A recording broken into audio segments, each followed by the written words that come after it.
Hello प्यारे बच्चों। तो बच्चों आज फिर मैं आप लोगों के लिए एक बहुत ही इंपॉर्टेंट वीडियो लेकर आया हूं कि कैसे जेईई मेंस 2024 में आप लोग श्योर सक्सेस पा सकते हैं।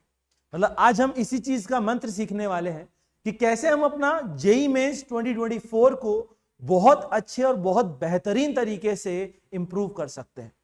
तो देखो, ऐसा हमारे साथ मोस्टली हर साल होता है कि हमसे बच्चे सवाल पूछते हैं कि सर अब आखिरी का टाइम बचा है, आज लगभग 2 से ढाई महीने बचे हैं, तो सर हम ऐसा क्या करें जिससे हमारी जेईई मेंस में जो रैंक है, जो परसेंटाइल है, वो इंप्रूव हो सके।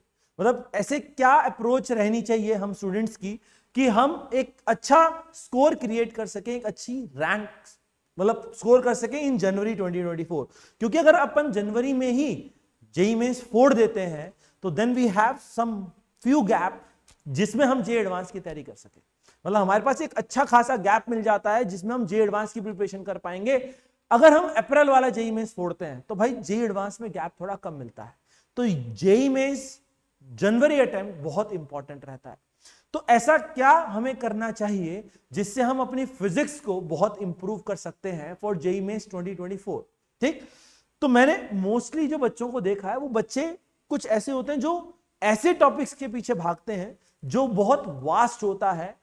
नो डाउट उनका जो वेटेज है वो भी हाई है। फॉर एग्जांपल जैसे मैं फिजिक्स की बात करूं तो रोटेशनल मोशन के पीछे मैंने बच्चों को भागते हुए देखा है कि यार रोटेशन मोशन बहुत इंपॉर्टेंट है मेंस के पॉइंट ऑफ व्यू से, बट मेंस में उसके 2 क्वेश्चन आते हैं, मैक्सिमम 2। अगर उसके 2 क्वेश्चन है और लेकिन अगर उसके टॉपिक कवरेज की बात करूं तो वो अकेला 4 से 5 चैप्टर्स के बराबर है। मतलब वो अकेला चैप्टर जो 4-5 चैप्टर के बराबर है, तो अगर मैं वही रोटेशन करने के बजाय 4-5 चैप्टर्स कर लूं तो मेरे ऑन एन एवरेज 7 से 8 क्वेश्चन कवर हो जाते हैं इंस्टेड ऑफ 2। तो यही दिमाग हमें चलाना है।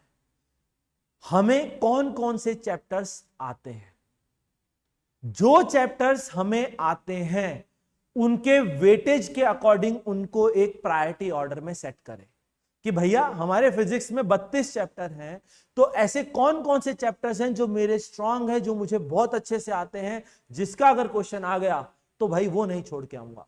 उसकी एक प्रॉपर लिस्ट तैयार करें और उसको वेटेज वाइज एक लाइन में ऑर्डर में अरेंज करें।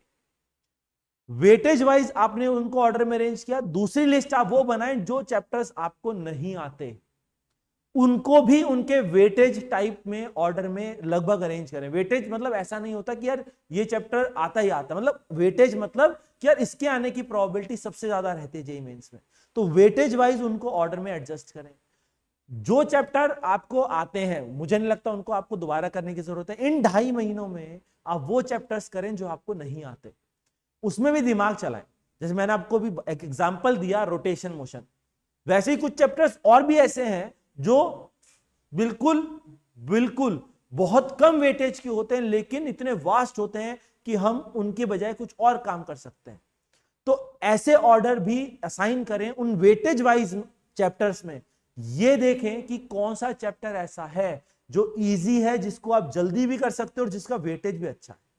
तो ऐसे चैप्टर्स की मार्किंग करें, उनकी थ्योरी पढ़ें, उनके नोट्स पढ़ें अगर आपके पास टाइम है। और अगर आपके पास टाइम नहीं है तो फॉर द टाइम बीइंग आप क्या कर सकते हैं, बेस्ट पॉसिबल तरीका है एटलीस्ट उनके फॉर्मूले याद कर लीजिए।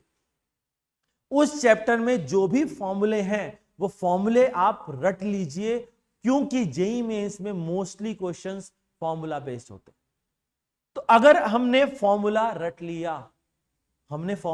लिया, सर इसके बाद क्या प्रोसेस है, तो फॉर्मूला रटने के बाद आपको ये फॉर्मूले याद हैं या नहीं है, या इनका एप्लीकेशन कैसा रहेगा, इसको पता करने का बेस्ट तरीका पता है क्या है, पीवाईक्यूज लगाना।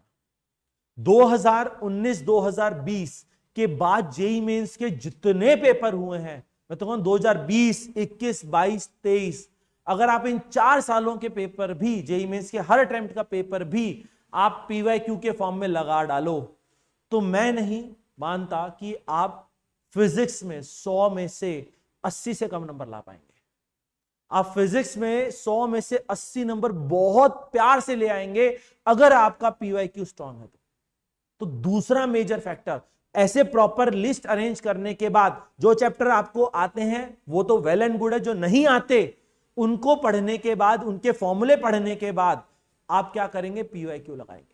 तो इन 2.5 महीनों में आपको प्रैक्टिस करनी है, घोर प्रैक्टिस, इतनी घोर प्रैक्टिस की अगर मैं आपसे पीवाईक्यू का कोई भी पेज पलटा के पूछ लूं भाई ये क्वेश्चन बता दे, तो आपको उसका आंसर टिप पे नहीं होना चाहिए। मतलब ये नहीं सर इसका आंसर तो 5 था, आपको उसका तरीका टिप पर होना चाहिए। सर इसमें डॉपलर इफेक्ट लग रहा है, सोर्स चल रहा है, सामने ऑब्जर्वर बैठा है, सर डॉपलर इफेक्ट का फॉर्मूला लगेगा, बीट फ्रीक्वेंसी का F2-F1 लगा दो, आंसर आ गया। इस तरीके की बातें आपके टिप पर होनी चाहिए कि सर इस टाइप के क्वेश्चन में ये मेथड लगाते हैं, ये फॉर्मूला लगाते हैं। 2.5 महीने है तुम्हारे पास, लगभग 2-2.5 महीने। 2.5 महीनों में ये तुम्हारा टारगेट हो कि तुम्हारी पूरी पीवाईक्यू की बुक कंप्लीट हो जाए 2020 से लेकर 2023, एटलीस्ट 4 साल की तो हो, क्योंकि इन 4 साल में ही इतने मेजर क्वेश्चंस आप बन जाएंगे कि इनके बाहर क्वेश्चन आना बहुत मुश्किल है, बहुत मुश्किल। तो 25 में से 20 क्वेश्चन बहुत प्यार से तुमसे बन जाएंगे, है ना। तो शॉर्ट सक्सेस पाने का भैया एक ही मंत्र है, या तो पढ़ाई कर लो। कुछ चैप्टर ऐसे हैं जो हमारे अगर इंप्रूव नहीं है यार, किसी कारणवश हम बीमार हो गए थे, हमारी गलती नहीं थी, कुछ और कारण थे जिससे हमारा वो चैप्टर वीक रह गया, तो ऐसे केसेस में आप सिर्फ एक बार फॉर्मूला पर ध्यान दें और उनके पीवाईक्यूज लगाने पर ध्यान दें।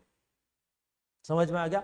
तो ये हमारा फिजिक्स का मंत्र है। 2.5 महीने आप ये काम करिए, शॉर्ट पक्के से पीवाईक्यू लगाइए, और हो सके तो मॉक टेस्ट देना स्टार्ट कर दें।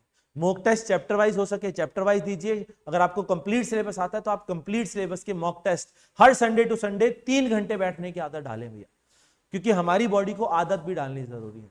तो ये कुछ मंत्र हैं फिजिक्स से रिलेटेड, जिनको अगर आप फॉलो कर लेंगे तो जेईई में जनवरी 2024 वाला जो अटेम्प्ट है उसमें आपके फिजिक्स में 99.9 परसेंटाइल से नीचे नहीं आ सकता। तो फिजिक्स के लिए आप ये काम करें और फिजिक्स में आप इंप्रूव करें। ठीक है बच्चों, तो मिलते हैं अगले वीडियो में कुछ अलग कॉन्सेप्ट लेकर, कुछ अलग बातें लेकर आपके लिए। तब तक के लिए लेट्स क्रैक।